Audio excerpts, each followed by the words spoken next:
Welcome back to my channel. ഒരുപാട് പേര് എൻ്റെ അടുത്ത് ചോദിക്കാറുണ്ട് ഈ കൊറിയൻ ഡ്രാമാസും ചൈനീസ് ഡ്രാമാസും ഒക്കെ എവിടെ നിന്നാണ് കാണുന്നതെന്ന്. സോ അതിനുള്ള ഒരു ആൻസറുമായിട്ടാണ് ഞാൻ ഈ വീഡിയോയിലോട്ട് വന്നിരിക്കുന്നത്. So let's start the video. ഞാൻ ആദ്യം ചൈനീസ് ഡ്രാമാസ് ആണ് കണ്ടു തുടങ്ങിയത്. സോ നമ്മൾ ഫേസ്ബുക്കിൽ ഇൻസ്റ്റാഗ്രാമിലൊക്കെ റെക്കമെൻഡേഷൻസ് കാണുമല്ലോ. സോ അങ്ങനെ അത് കണ്ടു ഉടനെ ഇപ്പോൾ യൂട്യൂബിൽ സെർച്ച് ചെയ്യുന്നു. പക്ഷെ ചിലതൊന്നും കാണത്തില്ല. ചിലതൊക്കെ കാണുമ്പോൾ അതൊക്കെ ഒരുപാട് ഡ്രാമാസ് ഞാൻ കണ്ടിട്ടുണ്ട്. പറഞ്ഞ ഒരുപാട് ഡ്രാമാസ് ഉണ്ട് യൂട്യൂബിൽ സെർച്ച് ചെയ്തിട്ട് കുറേ ഡ്രാമാസ് ഒന്നും കിട്ടാതെ ആയപ്പോഴാണ് വേറൊരു ആപ്പ് വിക്കി ആപ്പ് എന്ന് പറഞ്ഞാൽ ഒരുപാട് ഡ്രാമാസ്, ഒരുപാട് മൂവീസ് ഫ്രീ ആയിട്ട് നമുക്ക് കാണാൻ പറ്റും.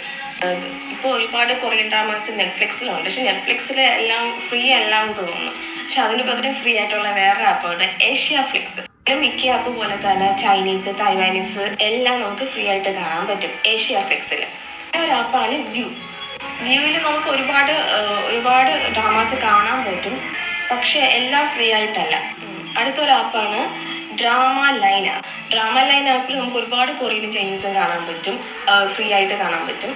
അടുത്ത ഞാൻ നമുക്ക് ഈ കൊറിയൻ ഡ്രാമാസ് ഫ്രീ ആയിട്ട് കാണാൻ പറ്റുന്ന കുറച്ച് സൈറ്റാണ് ഞാൻ പറയാൻ പോകുന്നത്. ഓൺലൈനായിട്ട് കാണാൻ പറ്റിയ സൈറ്റുകൾ നമുക്ക് ഡൗൺലോഡും ചെയ്യാൻ പറ്റും.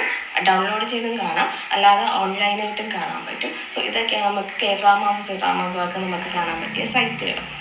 ഒരുപാട് ടെലഗ്രാം ഗ്രൂപ്പ്സ് ഉണ്ട്. നമുക്ക് ഓൺഗോയിങ്ങും കാണാൻ പറ്റും, എയർ ചെയ്ത് കഴിഞ്ഞതും നമുക്ക് കാണാൻ പറ്റും. ടെലഗ്രാം പോലെ FB ഗ്രൂപ്പ്സും ഉണ്ട്, നമുക്ക് അതിൽ നിന്ന് കാണാൻ പറ്റും.